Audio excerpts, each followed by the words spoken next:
Let's see. Let's see if I have John Toomey's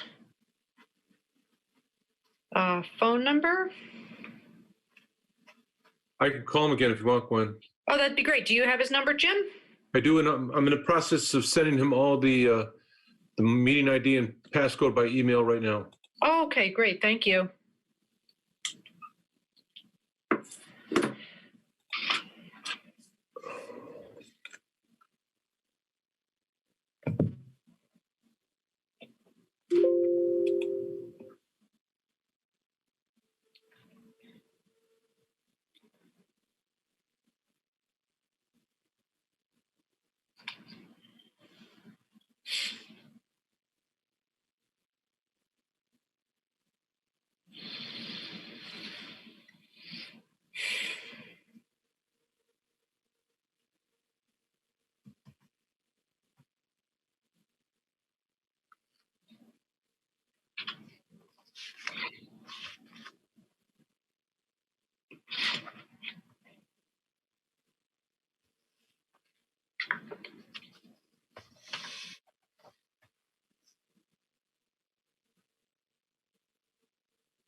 Oh, Gwen?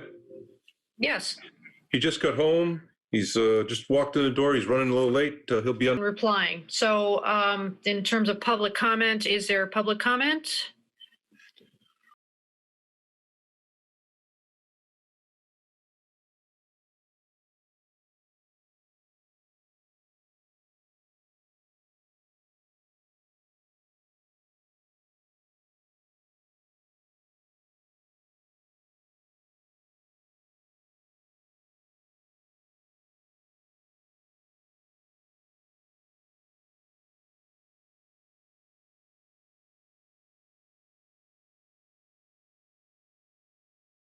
Okay, no. So let's move on to item 3, acting on the minutes of the November 24th special meeting. Is there anybody who would like to make a motion? I move the committee adopt the minutes of the November 24th special meeting. Thank you. Is there a second? I second. Adam. Okay, thank you, Adam. Is there any discussion? Yeah, there are a couple of typos, that's all. Okay, go ahead, Adam. And then Eleanor. On the first page, under paragraph 3, the word "that" has 2 T's. On the same first page, under paragraph 4, that sentence should read, "It was noted that the commission did in fact vote," and strike the words "that." Okay. Those were the only ones I saw. Okay, Eleanor? I would like to keep going on Adam's correction. I had the same corrections, but I'd like to finish that sentence out differently and have it say, and that it would be, and take out the thus and say, it would be prudent to move, and take out on. It would be prudent to move to the next item on the agenda. Okay. Any other discussion? I just had one very brief comment, which was that the paragraph after item 5 should be labeled item 6. So it would, the title is discussion and possible vote on revising section 8.2A audits. That should just have a number 6 in front of it. Did you catch all those, Michael? Yep, I have them all. I will make sure that those are correct. Okay. Also on page 5, and I don't know why I look at my name more than anybody else's, but after E. George's in the first motion on page 5, there's a That there is, there's a comma. Yep. And then also on number 12 at the bottom of page 5, it says E, comma, George's rather than E period George's. What is it with me and messing up your name? I have fixed that. There's Also- there's very little also difference just- between a period and a comma. Gwen? Yes, Okay. I see paragraph 6 and 7. Where's paragraph 8? So it seems as if the numbering got screwed up after paragraph 5. So I've shifted all the numbers such that it's now 6, 7, 8, 9, 10 in total. It was going up to 13 before, so now we're only up to 11. And there was an extra by in one of the motions, which is gone now as well, as I look at this. oh, I see that on 11, yep. Perfect. Okay, I think that on page 2, where it says at the top, after the voting in favor, voting against abstentions, that should be paragraph number 6, discussion and possible vote on revising. Yes. Right. You're correct. So then, And then 7 is so then- correct, and then below that should be Should 8. be 8. correct. Okay. That's So what that happened. would make it all correct, actually. So there were paragraphs 6 and 8 were accidentally dropped, and we caught those slight changes to the couple of extraneous words. okay, is there any other discussion on the minutes of the November 24th meeting? Hearing none, all in favor? All right, Raise your hand or say aye. Aye. Opposed? Eleanor and Rich, I think I saw your hand go up. Okay, opposed. Rich and Eleanor are opposed. And any abstentions? Okay, thank you. Okay, moving on to item 4 on the agenda. Discussion and possible vote on revising section 8.5C, failure to adopt budget. The reason I put this on the agenda was because we did touch on one possible alternative last month, but I don't feel like that conversation was completed. I don't know whether just because we voted down the alternative that we talked about meant that we wanted to leave the section the same. So I'd like to just have a discussion about that. Do we want to consider another alternative, or do we just want to make no change to that? Would anybody like to start that discussion? Trying to Good evening. that. Hi, John, is that you? Yes, Hi, welcome to the meeting. thank you.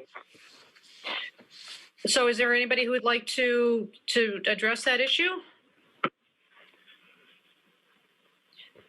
Okay, I mean, if we don't want to talk about it, I would suggest then that we just leave it the way it is. If there's not going to be any discussion on it. Is that acceptable? No changes? Okay, I don't hear any comment contrary. Well, Adam? I don't think we're going to reach a consensus, and I think this is one of those areas where we have a sharp disagreement, and we should just move on. So we're not going to be able to find something that's going to satisfy everybody, and it's not going to. Yep. Okay. Okay, unless I hear any other comments, I will move on. So item 5 on the agenda then is to talk about section 8.7A regarding the use of the reserve for capital and non-recurring expenditures. This was an item that was brought up by public comment, and the gist of it is whether the words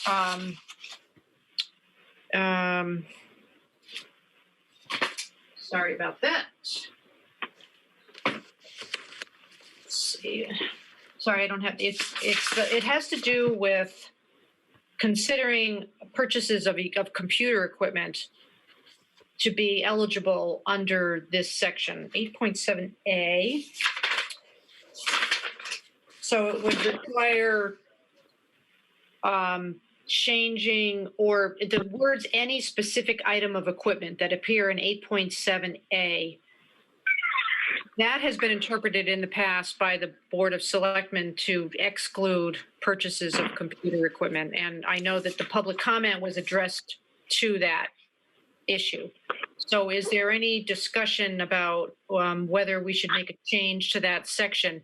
And you saw Sandy Pirog's response to my question to her about specifically about this question. And she does not feel that that computer is considered a non-recurring expense. Jay?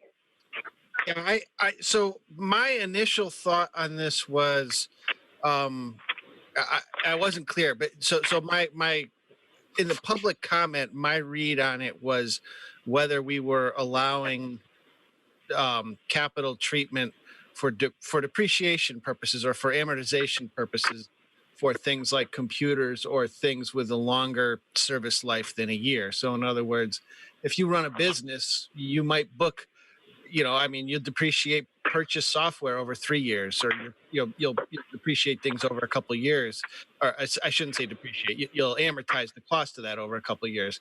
But then looking deeper into it, it seems to me that really what it is can the Board of Ed access the CAPA funds for those items, which seems a little different than what I thought. So I've kind of, and I did look it up a little bit. And it does appear that the charter very much tracks the statute. There's a statute on it that pretty much kind of says the same thing. So I would think that this is really a gap or whatever municipal gap is called. I forget what it's called. Gatsby. Gatsby? Yep. Okay. Thanks. So I would imagine it's really a Gatsby thing that I don't think any change we make in the charter is going to actually affect anything because it's kind of the same language as in the statute, and it's really a Gatsby thing anyhow. So I'm kind of leaning towards not making a change. Jim? So I tried to look it up in the Government Accounting Standards Board, GASB, and I couldn't find anything crystal clear on that. I know Sandy said she was going to do some further research. What's happening is in the school system, they are having to buy a lot of these Chromebooks and things, $300 to $400 a copy, but they got to buy them in large quantities, and they're outdated in 3 to 4 years. As I read through it, I don't know if it's prohibited, but it has to be done by consensus. So Sandy has a pretty strong opinion about that. So here's a little bit of history. For a long time, the town has really not had the discipline to set aside funds for capital improvements. And so what they did with the last charter revision is they created this CAPA committee, and they allocated $1 million minimum per budget year for capital improvements, which ballparks around $460,000, up to a total of $4 million, which is 4 times that. But when I was on the Board of Finance, we were always robbing that money for other things, and there wasn't money to fix up roads and large improvements. The changing technology, I think there's merits for this and against it, but to make it mandatory by charter, my interpretation is the charter has enough flexibility where if there's a consensus of selectmen and Board of Ed, they could go and do this. I don't think it violates a state charter, but the CAPA Commission, I don't think has been willing to do it. And the interesting thing about the CAPA Commission is it's the only one I've ever seen that has 6 people and not an odd number. There's 2 selectmen, 1 first selectman, 2 from Board of Ed, 1 from Board of Finance, and the 6th person is unanimously chosen by the other 5, and that 6th person, who's an expert on this topic, is also here tonight. That's Mr. Richard Hayes. So Rich, do you have an opinion on this issue? So just to be consistent, I mean, we've never considered computers as being that type of an expense because of obviously the price point, among other things. And there are different sources, I think, for the Board of Education to find money in order to replace the computers as needed. So that's my opinion, and that's, I think if you talk to, obviously Sandy shares that opinion. I think if you talk about more, you might get that same opinion. I know the Board of Education thinks differently. But that's where I fall on this topic. So I'm a no. Okay, and Rich, have you ever talked about this particular issue with the other members of Kappa?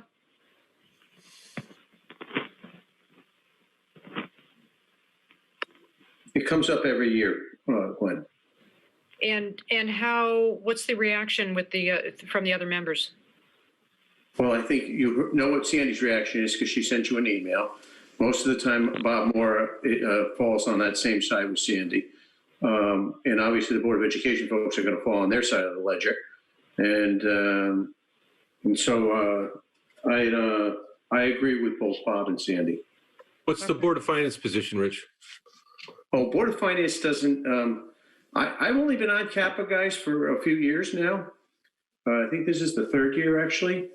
I'm not sure there's a Board of Finance member that's been appointed. So I don't know that. I don't know the answer to that, Jim. That's the bottom line. Jay. One other point I wanted to make with respect to this is, and I don't know how this plays with the minimum educational requirement. So one thing we should note is that let's say you do have so the thing is, can you aggregate the purchase of 100 computers to get capital treatment or not?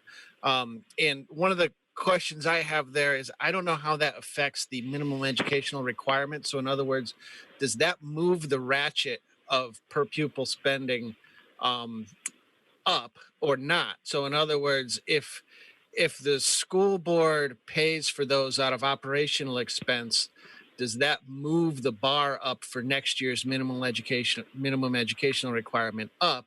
Whereas if they treated this as a one-time capital expense, does that not move the bar? So you're not committing the town to pay that much going forward in the future. That's just one thing that I felt we should bring up, even though I still stand by the fact that I don't think we need a change. I think if you read the general statute 7.360, it's a reserve fund for capital and non-recurring expenditures. It's kind of the same thing as what it says. So it's really just an accounting treatment argument in the town that I don't think we can do anything with in the charter. Okay, thank you for that. Aren't Chromebooks for the school a recurring expense, though? Well, Sandy's opinion is that they're not, based on her email, which you saw, right, Eleanor? I think she said they are. They're an She said operational expense. They are a recurring expense. Yeah. They're not a capital expense, in other words. But, and I as a general statement, I agree with that. And I agree with Jay that there's no need to change this language. I don't think it's that. I'm not sure who's asking for it, but It was a public comment. it's just that, there are situations where a computer system could be considered a non-recurring expense if it's big enough and if it's bought in such a way that it's an integrated system, whether it has Chromebooks or not. If it's all part of one system and it's meant to last for a very long time, I don't think that's usually going to happen now, but it has in the past. If it comes with proprietary software, for example, that you're just not likely to revise, that kind of thing. But I don't think it is generally in this situation. Okay, so I'm not hearing a big movement either way to make any change to this language. Does everybody agree with that? I concur. I agree. I do. Okay. All right, let's then move on to the next item on the agenda, which is to talk about possible revision to section 9.1B regarding, so we're in a different chapter now. Yay, chapter 9. Eleanor is going to handle the discussion on section 9.1B regarding voter eligibility.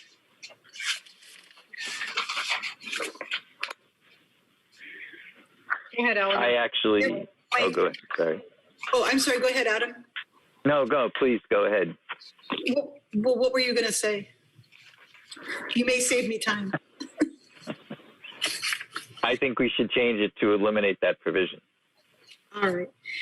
So Gwen and I, when we sat down, had asked for some help from this, and our town attorneys were very helpful. And this came to us because of public comment. Non-resident property holders in Bolton, should they be allowed to vote at town meetings? Should they be allowed to vote in referenda? And the conclusion that Gwen and I came to was yes, they're voting as individuals who are liable for town taxes. And the discrepancy in the material that we got from the lawyers seemed to be in whether entities could be voting. Trustees, partners, full partnerships, and limited partnerships. And so we sort of went and looked at all of those carefully, and individuals that are full partners and have property in town under that full partnership are able to vote as individuals, not as partners, because each one of them is liable for town taxes. Limited partnerships are not able to vote as individuals in town because they're not liable for town taxes. Trustees of property in town are able to vote on referenda because they carry full liability for taxes in the town. So those are the things that we found. Electors are persons and not entities. And if you're a property holder and you're liable for the taxes in the town, you get to vote on the referendum. Well, Would anybody And like? almost all town meetings have to do with budgetary issues, which is essentially the same as a referendum. Which it's the same thing. Honest to God, it's the same thing, only different. And I think if they're registered voters somewhere that they're a U.S. citizen, then and they own property in town, they should be entitled to vote for anything that's approved at a town meeting that affects the budget, which affects each individual's taxes. So the lawyer gave us something in a case that I reviewed for Gwen and I that was called the grand list test. And when that is applied to individuals, and if they pass that grand list test, then they should be eligible to vote. And indeed, there's state statutes that indicate that. You know, I would hope that it wouldn't include like Northeast Utilities, which owns property. But I think if it's an individual human being that's allowed to be an elector as a U.S. citizen, they should be allowed to vote on how their taxes are going to be. So with regards how they're going to be taxed.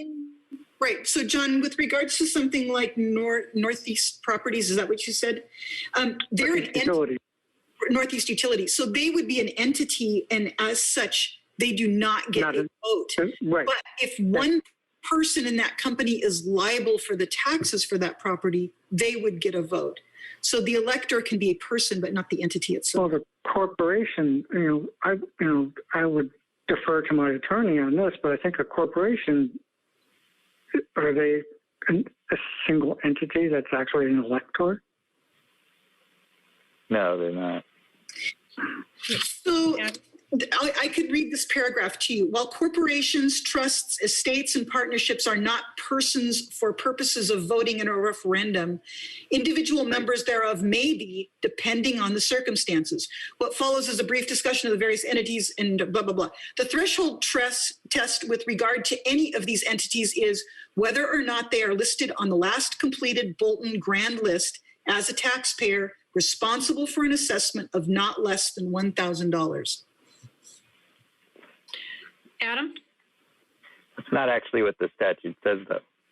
The statute says, besides electors of the town, it says that any citizen of the United States of the age of 18 years or more who jointly or severally is liable to the town for taxes assessed against him on an assessment of not less than $1,000 on the last completed grand list, or who would be so entitled if not entitled to an exemption, which applies to veterans and some other people may vote unless restricted by the provisions of any special act. So the use of the word citizen of the United States of the age of 18 years or older implies a human being. I don't think it implies a corporation. I don't think it implies, and it also doesn't imply a trustee or a partner unless they're personally, right. They have personal ownership. So Yep. a partnership might be, but a trustee would not, and certainly any other entity would not be able to vote in a town meeting or in an election. The partnership is made up of individuals. So they don't vote as a partnership. They would vote as individuals who are liable for, each individual being liable for taxes from the But town. how do you determine that? That has to go with you go off of the last Bolton grand list as a taxpayer. If Yeah, but you don't know unless that's what I'm saying. What if they're a 1% partnership in a property that has, $50,000, and how do you know that they have that actual liability? Because if It's their very hard to assessment determine. is less than $1,000, then they don't get to vote. But if they have an assessment more than 1,000, then they do. Well, they have to individually have an assessment. That's correct. Not the entity, but the So individual. if there's 50 partners, then it has to be $50,000, right? At least. Right. And they have to have at least that share of the assessment. And it can't be a limited partnership. It has to be a full partnership. I don't think we can change this. The statute. So, I mean, it says unless restricted by the provisions of any special act relating to such town, district, or subdivision. That to me means special act, not where they Not say, charter. yeah, not any other law. I don't think we can change this. And you're reading from General Statute 7.6, I believe. Is that correct? Yeah. Right. So I don't think there's anything we can really do to change this. If you own property and you're liable for tax of $1,000, you get to vote on referenda.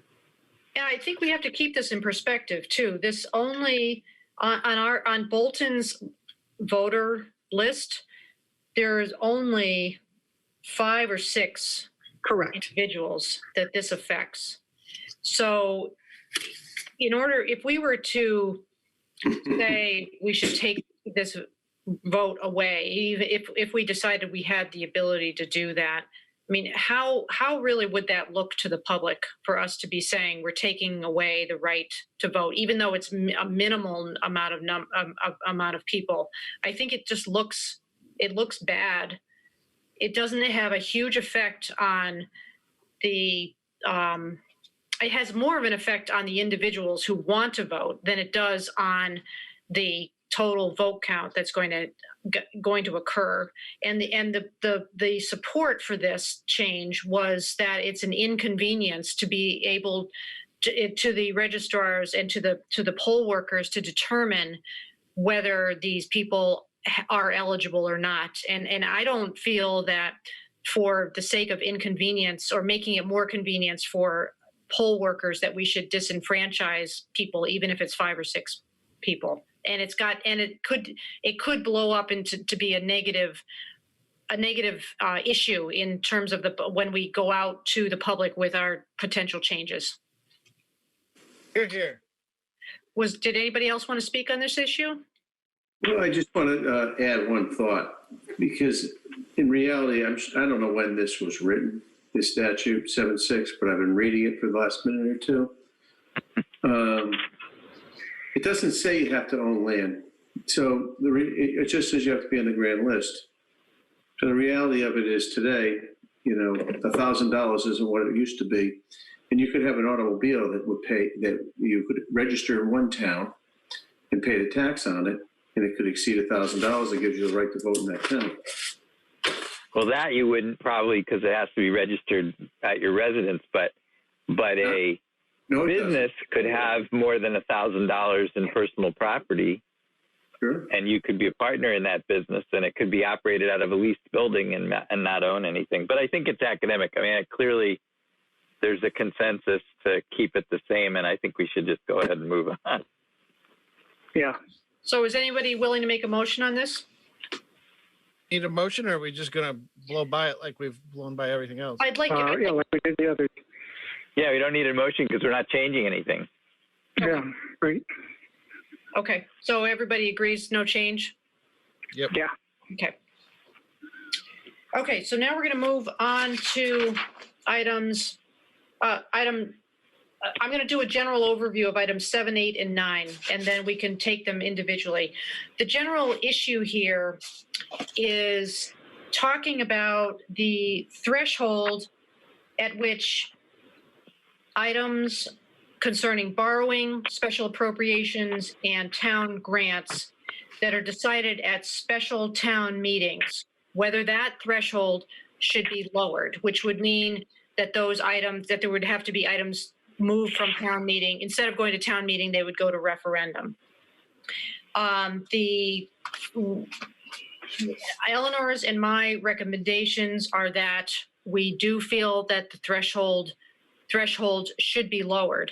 Right now for borrowing, just based on the 2019 grand list, which was the grand list that was available when Eleanor and I discussed this issue, special town meetings can approve borrowing of 2.2 million. They can approve special appropriations of 1.1 million and grants of maybe 1.1 million. And we both felt that those are too high, too large items to be for special town meetings to deal with, because special town meetings bring out people who are only interested in those items.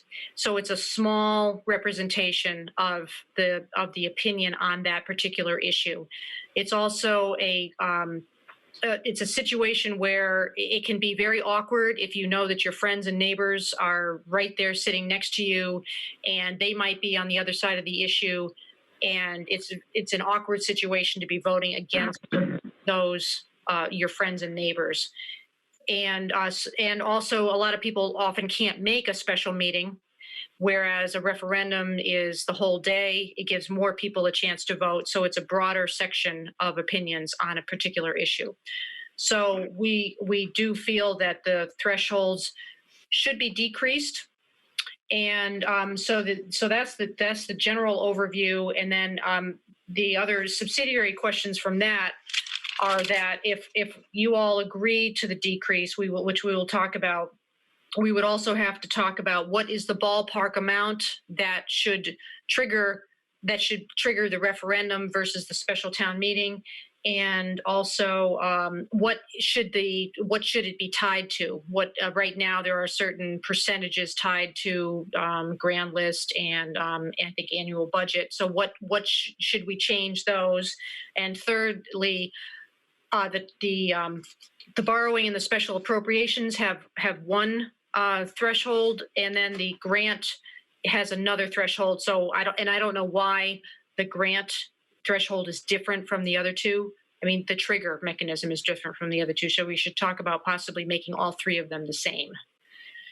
So I would like to open up the discussion on whether you think that the thresholds should be lowered. Would anybody like to start that conversation?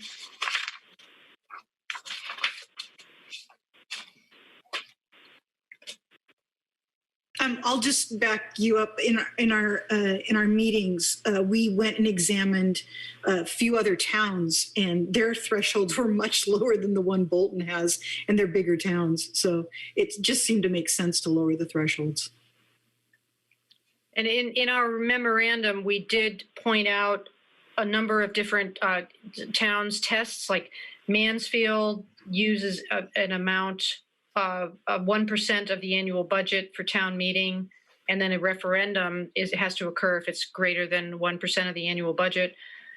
Clinton, so you see a bunch of different examples: Mansfield, Clinton, Hebron, Canton, Ridgefield, Wilton. And then I also, in the memorandum, applied those tests using Bolton's numbers, and you can see where the results come out. And so our ballpark figure that we thought was reasonable to consider would be having special meetings able to approve amounts roughly between 300 and 500,000. We left that open to discussion. And then anything above that would have to have to go to referendum. So yeah, I like it. I like the Mansfield test. I like tying it to the annual budget rather than the grand list because the grand list is kind of volatile. So I mean, to come to your number, that would be like 1.5% of the annual budget. Gwen, would that put you guys in the house? So I'm all for that. I think that's good. So 1 point, let's see, under Mansfield test, which was 1.1% of the annual budget, Bolton's results based on the 2019 grand list would have been 222,000. Yep. So 1.5% would be what, like 300,000 maybe? Not sure about that. Yeah, 330. Thank you, Jim. Would anybody like to voice an opinion on this? Adam? I agree with Jay. I think tying it to the annual budget is the way to do it, and I have no problem with a number in the 300,000 to 500,000 range. Okay. For now, and then indexed to the budget. What do you mean by that, Adam? The index? Well, meaning it comes out that way now, but since it's tied to the budget, it'll be indexed to the budget. Okay, but we wouldn't back it out so that you use a percentage of the annual budget, whether it's 1% or 1.25%, and then that's 300 something now, but next year it might be more. Next year it might be less, depending on what the budgets are. Yeah. Okay. Jim, were you going to say something? I agree with Jay and Adam. So you're roughly in the $300,000 neighborhood for having to send something to referendum? Okay. I think that's a little low, but I could live with it if everybody else lives with it. I think it's a little on the low side, but. Well, what would 2% of our budget be? Does anybody have a calculator? 450. 440, yeah. 440, 450, between that. Okay. Over time, the amount will grow, and I think it would be an issue for the next Charter Revision Commission to reassess this.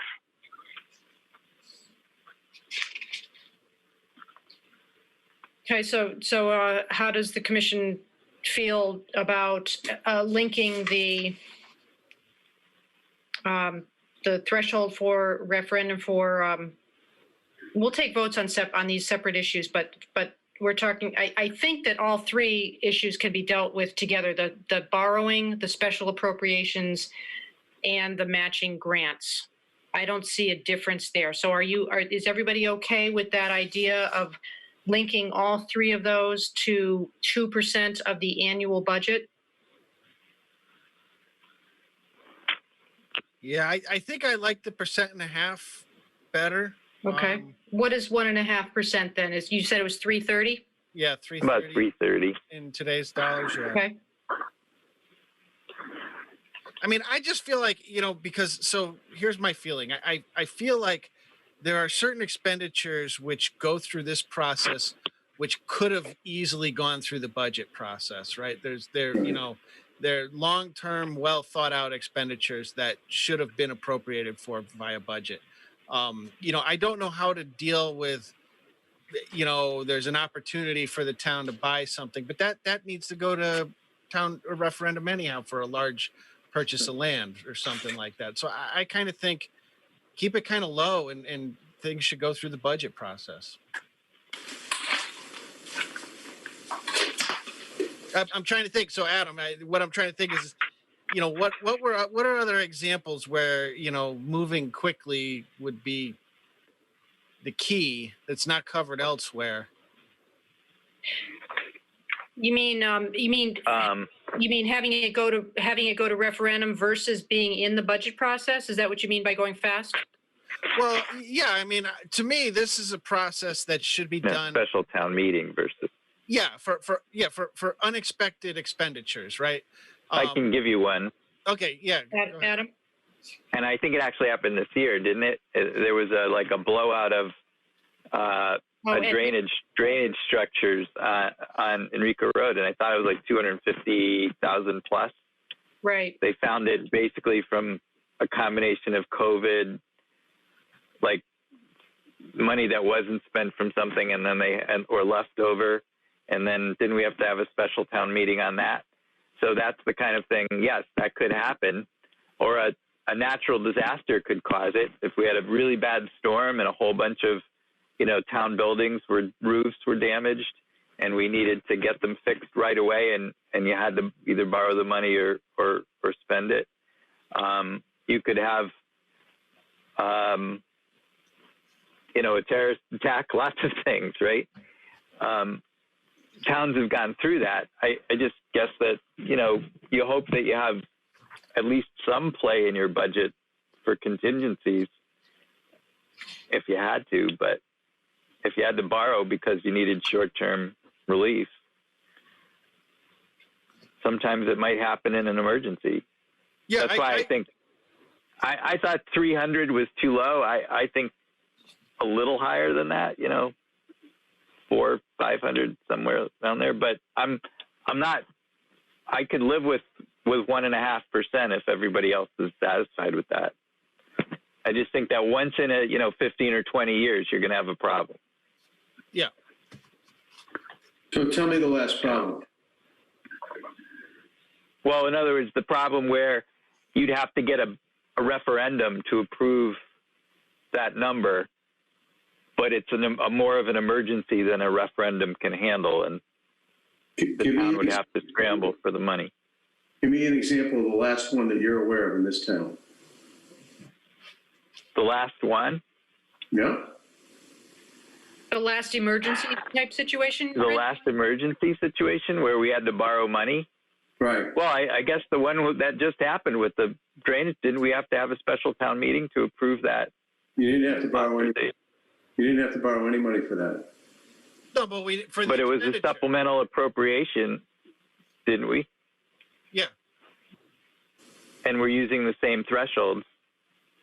But even, let's say we didn't have the surplus that we happen to have to use for that money, we would have had to either borrow it or find a way to do it, right? It's the number that triggers the threshold, not whether you're borrowing it or not, because we're making it supplemental appropriations or borrowing or grants.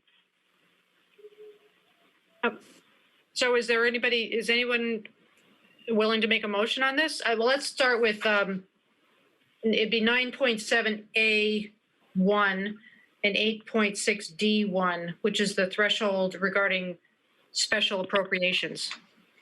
Is anyone ready to make a motion on that? Wait, I want to just say one more thing about those two now that I think about it. Okay. If we could. Yeah.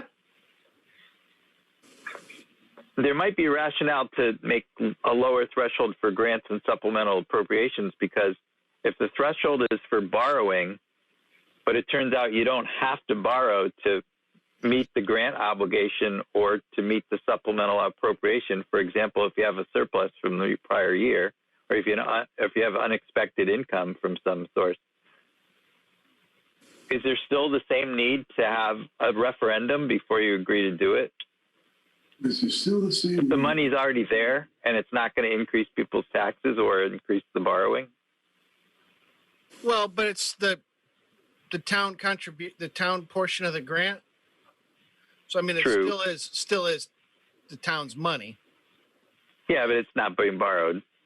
No, but we're encumbering it. True. Just throwing it out because they're not the same situations. That's all. So do they justify the same threshold? That's why the thresholds are different, I imagine. Let me read. Which one's the grant one again? The grant is 0.5% of total annual budget. Yeah. And we're talking about raising that to 1.5%. So we're changing it from about 110,000 to 350,000. Or, yeah, 340. I'm rounding.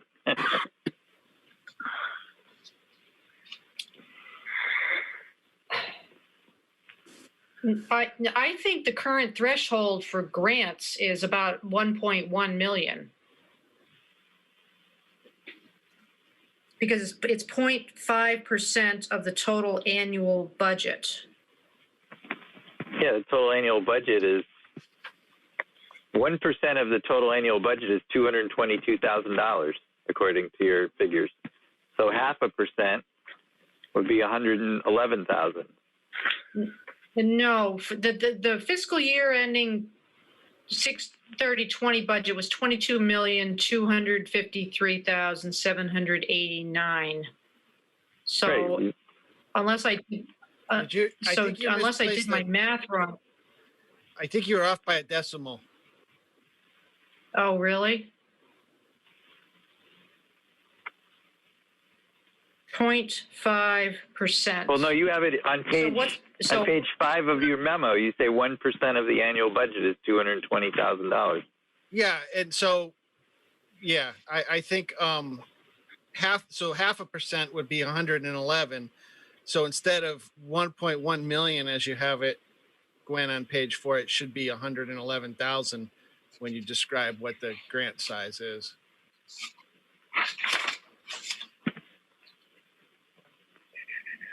Does that make sense? Right.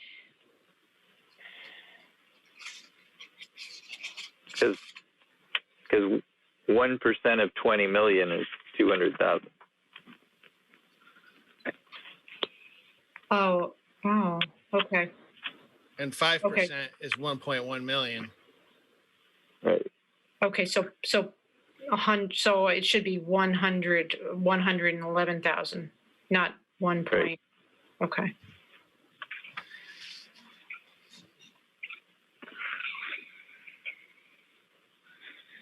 And the same for supplemental appropriations. 0.25% would be only 50,000, 60,000, give or take 55,000. Sorry. We got to be careful about grand list versus budget, though. Oh yeah, you're right. I'm sorry, but we've been talking budget, so Yeah, let's stick with budget. let's stick with budget so we don't get confused. Because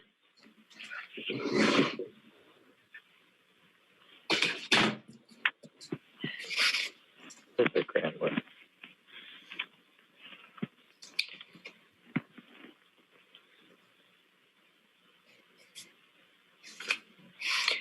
So let's make sure that the math is correct. I really thought I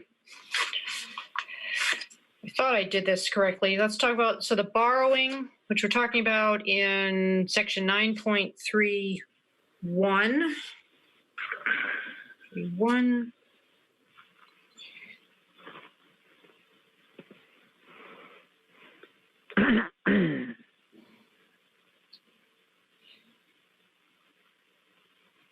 .31 and 8.8B3 is 0.5% of the last approved grand list. Last approved grand list, based on 2019, was 444,490,566. That's the right number. Okay, Yeah. so 0.5% of that is what? Is 2.2 million. You have the right number. Okay. All right, so that one's right. So what about the supplemental appropriation number? That's 0.25 of the last approved grand list. So it should be 0.25% times. That number in the text is correct. Okay.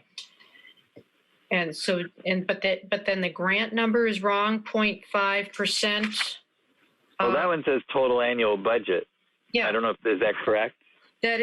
That's what the way the charter reads. So that number is wrong. That's the one that should be 111,000. Okay.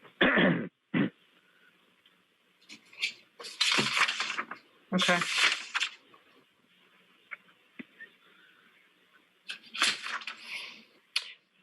Okay, so let's step back again for the bigger picture. Do we agree?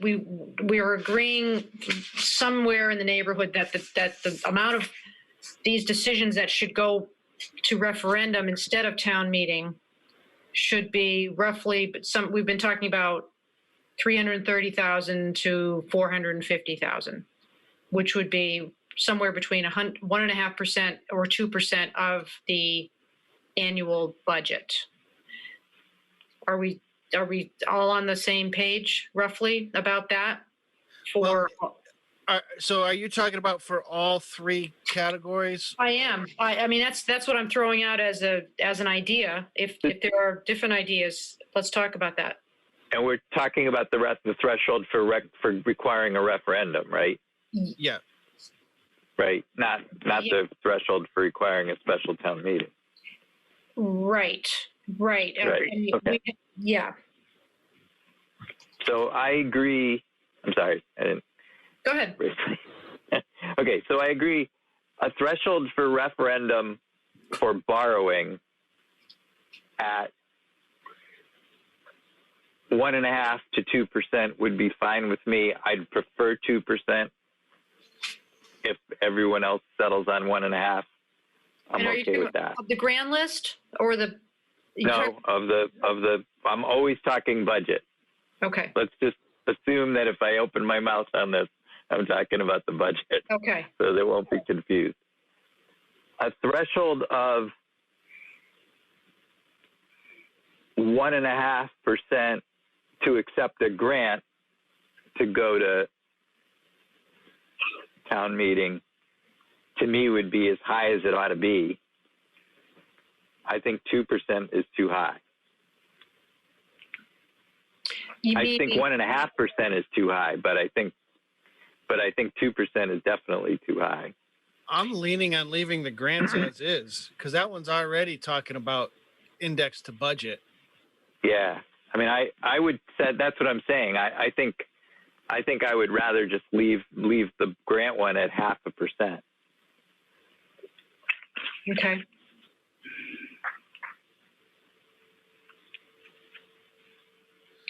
And then what about special appropriations? I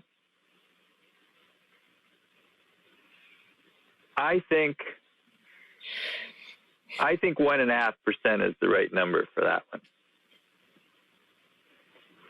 And are you saying that at 1.5% it goes to referendum? Right. Okay. And same with the borrowing we haven't nailed down, but the 1.5% to 2% that you're talking about means the number at which it goes to referendum, not keeping it at special town meeting. Correct. Okay. Okay. Jay? Yeah, I agree. So I think on borrowing, I'm with 2%. On the supplemental appropriations, one thing I want to bring up is, do we want to kick up the approval for the Board of Finance? So right now, the Board of Finance can approve it up to 20,000. Is it worthwhile to make that a little bigger for the new finance committee or commission or folks? So you're talking about section 9.32? In your notes, I'm going from your notes here. It says Board of Finance may approve up to $20,000, 8.6 C3. Yep. Okay. So do we want to kick that $20,000 up a little bit? Because it's a little stale, probably. Gwen, that's in the top third of page 4 of our report. Oh yeah. Thank you.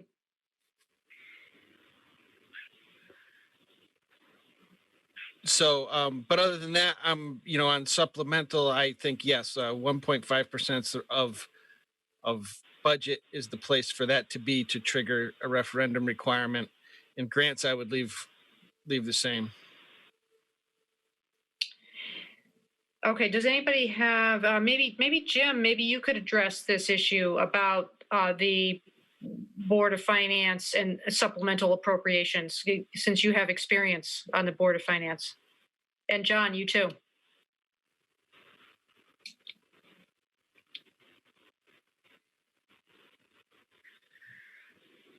Sorry about the delay.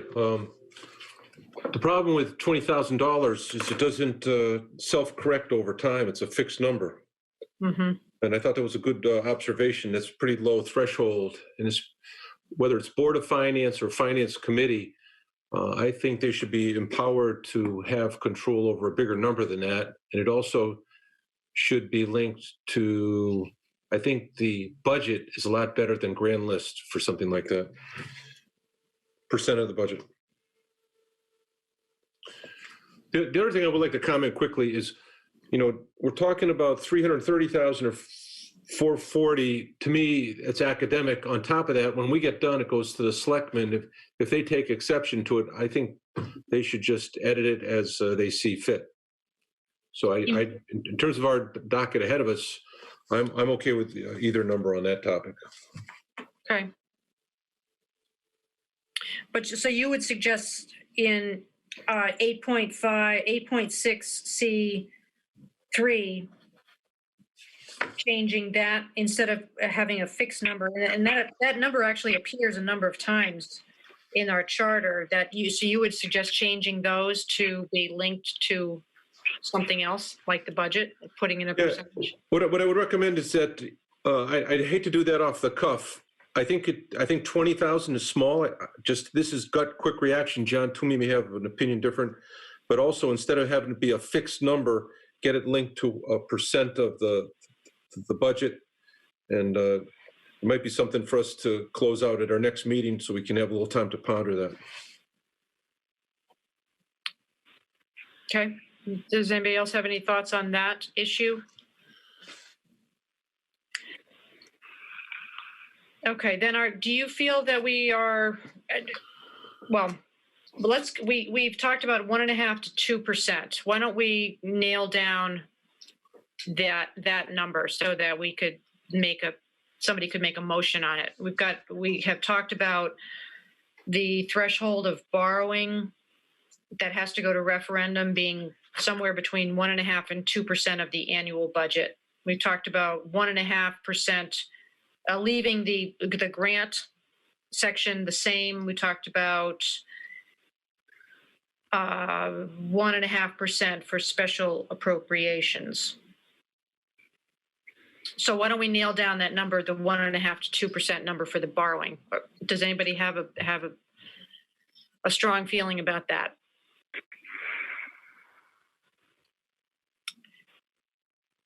You're muted, Jay. I'm good with 2 on that, on the borrowing, because it's already been appropriated.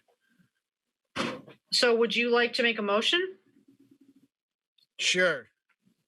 I move the committee adopt the position of moving the trigger for a referendum needed for 9.7A2 and 8.8B3 vis-a-vis borrowing to be 2% of last annual budget, or 2% of the annual budget. Okay, is there a second to that motion?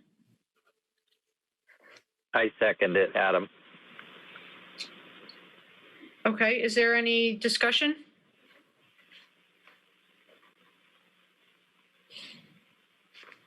Okay, hearing none. All in favor, raise your hand or say aye, please. Aye. Aye. Okay, so I see Adam, Jay, Gwen, Eleanor, Jim, John. Opposed? Rich. Abstentions? Okay, so the motion passes 6-1.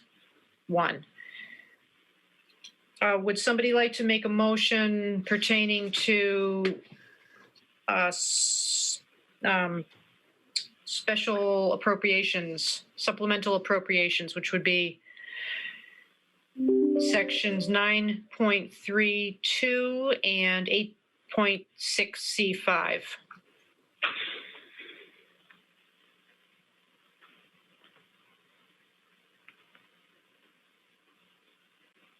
Are those the right section numbers? 9.32.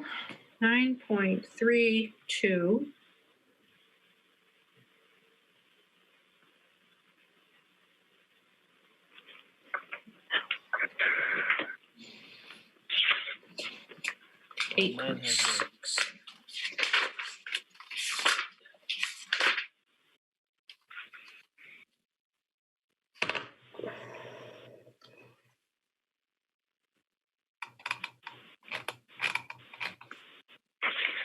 That's when action by the town meeting is required. Don't we need 9.7 A1, Okay. 8.6 D1?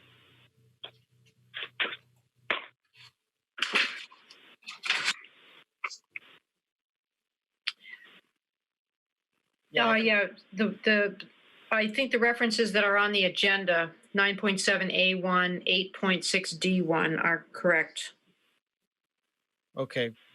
I will move that the committee adopt the position that the threshold for referendum pertaining to special appropriations in 9.7A1 and 8.6D1 at 1.5 be changed to 1.5% of total budget. Is there a second? Sure.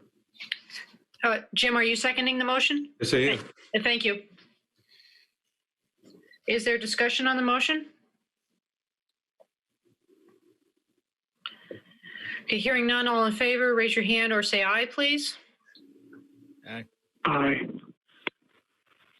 Adam, Jay, Gwen, Eleanor, Jim, John, opposed? Rich?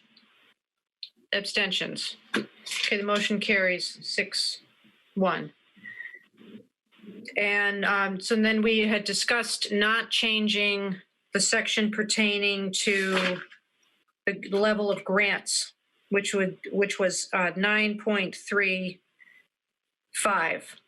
Does anybody want to talk about that more, or are we okay leaving that level the same?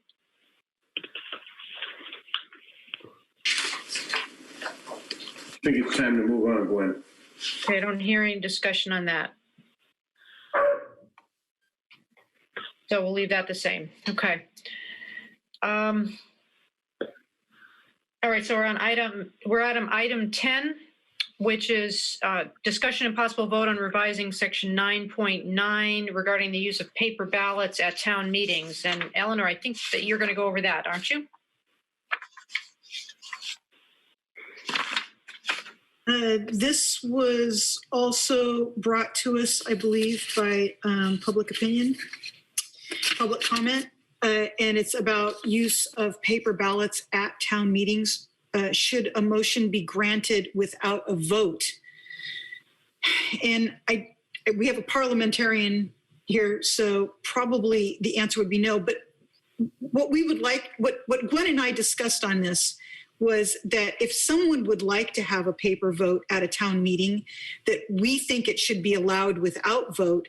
It allows for anonymity from block voting. Usually at town meetings, there's a lot of special interest that shows up for those things. And if you want to vote apart from the block, this allows an anonymity in those situations. But Jay, help me out on this. I think once you make a motion, then somebody has to, doesn't a vote have to be made?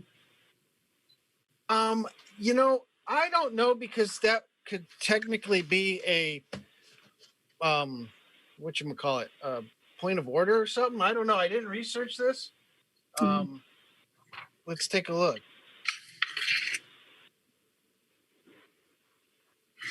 But Gwen and I thought it was a good idea that if somebody wants to vote by paper ballot, they should have the paper ready to go. Just let people vote by paper ballot. Whoever shows up ought to Is there have that. anything statutory on that? Yeah, we did. So, oh, go ahead. Well, yeah, no, I can't remember exactly what the statute says. There is a statute, but it doesn't specifically address what we're talking about. I wish I could remember what that statute was. And this came from public comment. Yes. I think it's a good idea.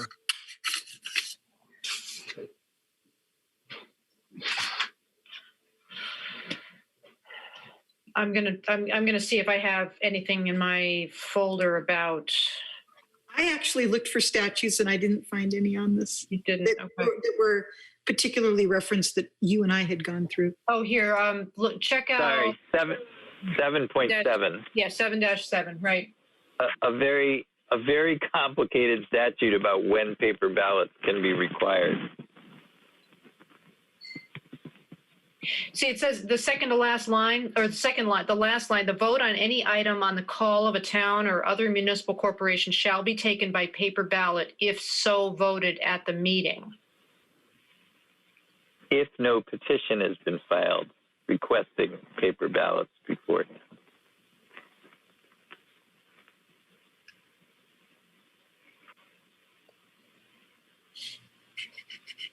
You can file a petition asking that there be votes by paper ballot.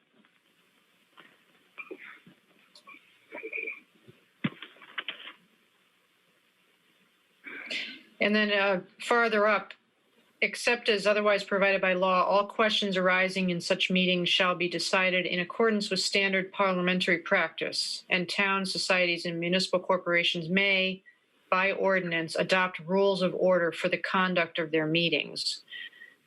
So does that give us the ability to adopt a rule of conduct? I think it does. Yeah, absolutely. It does.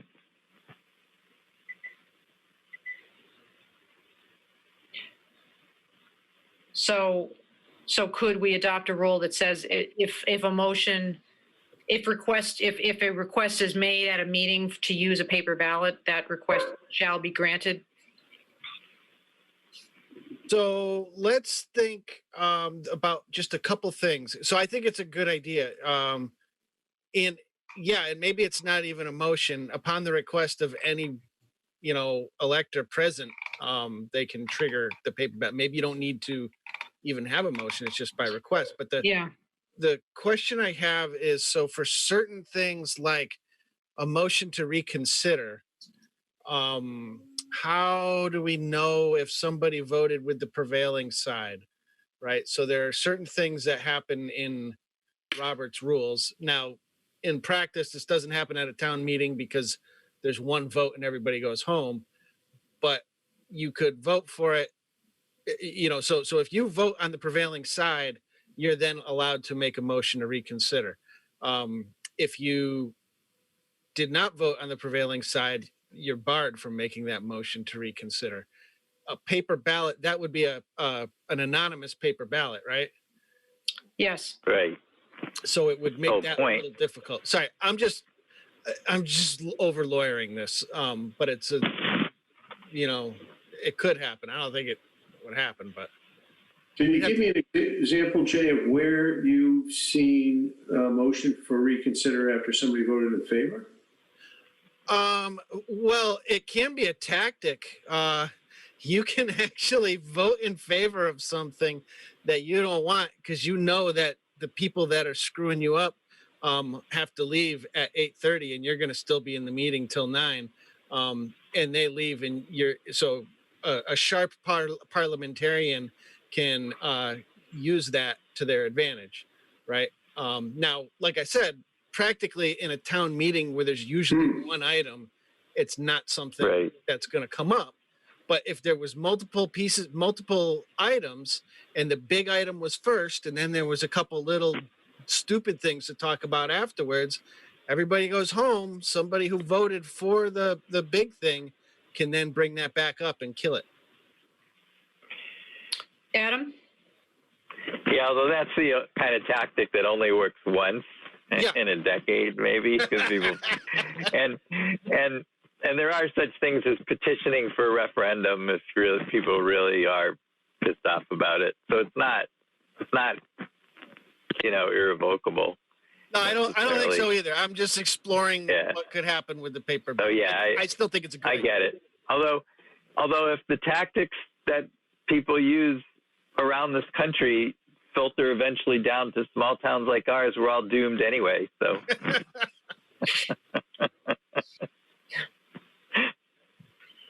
I don't think anybody would be stupid enough to pull that one on their neighbors and expect to keep living in town. I hope. So does anybody else have any other opinions you want to express on this topic? The only thing I would say that is if you did have that, I would be worried more about something else, which is if you did have a meeting that had a lot of things on it, on the agenda, and somebody just kept asking for paper ballots, in a meeting with a couple hundred people, that would take a long time to do. And it would be very obstructionist, and it would be just easy for somebody to screw around and say, I want a paper ballot on every single one. I would suggest that maybe it be some minimal number of people, whether it's 5 or 3.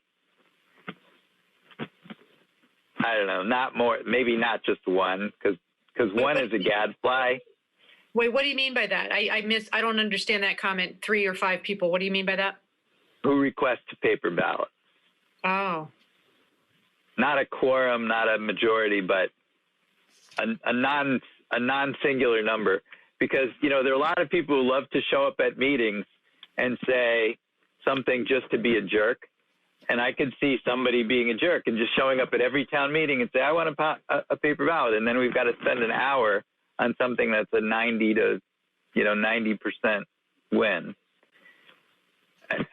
Or just as a delaying tactic. Well, nobody's shown up yet, so my friends didn't show up, so I'll ask for a paper ballot, and then take, because that's going to take a while in a meeting with 50, 60, 70 people. Mm-hmm. Somebody's got to get the paper ballots. They've got to distribute them. And then what about, people having space to do them privately? We don't have a room necessarily where that's possible. So it's just the kind of thing where the unintended consequences that somebody's going to show up and screw up every meeting just for the sake of doing it because they're mad or Would unreasonable. something like maybe 15% of those present request, or 12% or 10%? Well, then you got to count them. I just want a number that isn't one. We should know who's there. 3, 5. Well, I know. Anything. I know. So it's not just the one crazy person. Yeah. Well, what I know Kay Peterson usually does, if it's a large group, she has 2 people count the yeses and the nos. So we kind of know how many people are there anyway, and if it's, and there's always a possibility that we could check people against the voter list to make sure no outside people, but that I don't want to put that into the charter. Well, there's supposed to I be. think there should be a small percentage of the room, not because it's like what Adam's saying is like one person could create havoc. The moderator, the town moderator is supposed to be doing that anyway, and the town clerk. They're supposed to be certifying that everybody who's voting is a registered voter. And I don't know. Yeah, and I think that always is supposed to be that way anyway. But I think a small percentage should request. So what about if you would say, well, I don't know what the number is. So 5. Then you're going to make Kay do math. Pardon me? Then you're going to make the moderator do math. Yeah, but unless we put it. Well, I think they're qualified. And then you got to count all the people in the room and figure out what a percentage is. And what if somebody comes in while you're counting? So if we just put. That's why I think it should just be some minimal number, 3, 5. You pick one, but. I'm fine with that. 3 people. I mean, I think it should just be one person. But if you want to say 3, I'm fine with that too. So how do people feel about that? Just saying that at least 3 people have to make a request for paper ballots, and if that request is made, they will be granted. Let's go back. So sorry, but let's go back to the issue is people, once again, these are your neighbors. The reason you don't want to do this is because you don't want to be, going against your neighbor on something they care about, but you think it's the right choice. The more people we have who have to hold hands and ask for a paper ballot, the more like just voting in the open is. Because I've been in town meetings where it's been me and 2 other people who voted against something. And, it feels kind of funny. So Yeah, I don't know. I don't know how I feel. So I kind of like the one, but I see Adam's thing. There'll be one jerk who shows up at everything. Might be me. I guess it's not that. It's that there are. I mean, right now in this town we have more than one slightly crazy person, and every small town has them. And I happen to have, in my professional career, occasionally dealt with them, and they're really difficult. And when you give them an idea and they realize that it only takes one person to follow through on that idea, they do it they'll do it forever. And I just don't really want to be the person who has to be at every town meeting.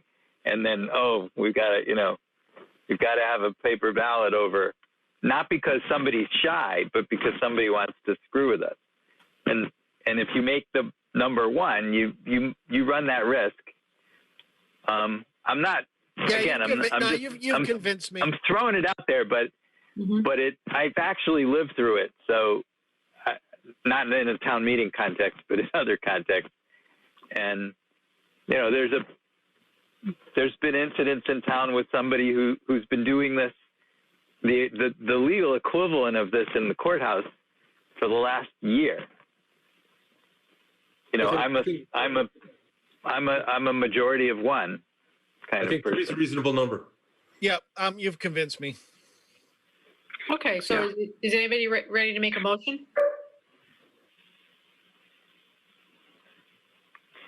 I move that we follow the principle for section 9.9 that upon the request of at least 3 people at a town meeting, the vote shall be by paper ballot. I second it. Okay. Okay, is there any discussion? Was the statute that you mentioned before, was that silent on this issue? Well, it gives the town the ability to require paper ballots by, or to make rules for the conduct of town meetings. So I think that power includes the ability, because otherwise it would take a majority to require. Right. This is the lessening of the requirement. So yeah. Like right now, by statute, it takes a majority unless we have a rule otherwise. Right. So I assume that the charter can give a greater authority to fewer people. So I think 3 is a good number because it precludes a radical person or a husband and wife team. And if you got 3, it's respectful of the needs of the minority. And they have a friend. That's where our limit is. Okay, is there any other discussion? Hearing none, all in favor, please raise your hand or say aye. Aye. Aye. Opposed? Abstentions? Rich, I'm sorry, I did not see your vote. Sorry, you're muted. Mr. Hayes voted aye. Okay, thank you. So that passes unanimously. And does that actually bring us to the end of the agenda? Gwen, can I add one thing that should I forgot to ask for a paper ballot. Oh, jeez. One quick thing I wanted to weigh in. Yeah, go ahead, Jim. Okay, I had reached out to all branches of government, and Gwen was kind enough to talk about that CAPA thing for the computers, for the education people, but they had another issue that they brought up, and I didn't publicize this enough. They do not like to file quarterly financials, which are being requested by the Board of Finance, okay? What they wanted to do was to go a 4-month period, a 2-month period, a 3-month period, and a 3-month period. I've never heard of that, but that would give them more frequent reporting during the school year and less frequent in the summer gap. I just think to change that is a bridge too far for the Charter Commission. I sent you an email on that a while ago, Gwen? Yeah, and we talked about it on the phone. Yeah. So what section does that fall under? That's chapter 8, correct? No, that's requested by the Board of Finance. The frequency of their submissions is as needed by the Board of Finance. And they were trying, Is there a provision in the charter now that covers that? just as required by the Board of Finance. Okay, so it's not a charter issue then. It's, Right, they were hoping to use the charter as a way to lock in certain dates I see. as opposed Okay. to consensus town staff. Can I ask who they are? Who asked for this, Jim? It was a reply from Kristen and Kusal at my request. Got it.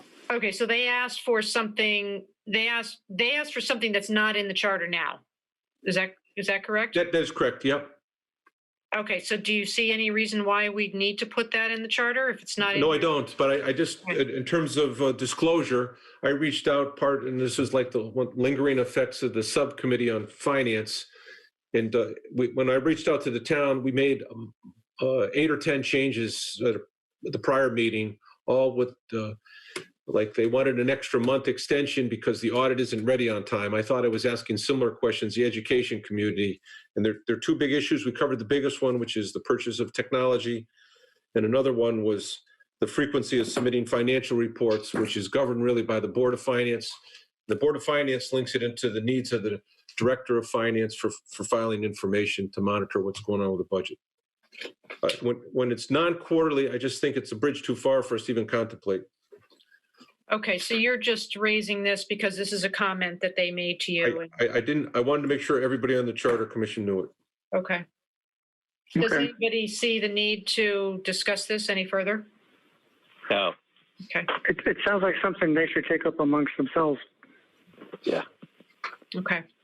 Thank you for bringing that up, Jim. Yeah, you're welcome. So this is amazing. It's 8:22 and we've actually gotten through the whole charter, the whole agenda. I didn't put more items on this agenda because I didn't think that we would get this far. So I'm surprised and really pleased about that. So we will not take up any additional business at this point since we don't have any more on the agenda. So next week we are meeting on December 17th, next Thursday. And we'll be covering Chapter 12, which deals with removal, and 13, which there's very little on 13 to deal with. 12 and 13, and if there's anything else that I've missed, I'll put that on the agenda. But I think that's going to be it. And if we have time left at the end of that meeting, maybe we can talk about what we see for our next steps in terms of writing the report that's going to go to the selectmen and then what happens after that. So does anybody have any closing comments that you want to make? I have a question, Gwen. Sure. if I might. So 12 and 13 is what's left, and then we're done, right? We're done with our review of the charter. That's right. That Okay. doesn't mean we're not done with our job. We got to draft and put it all together. Yeah.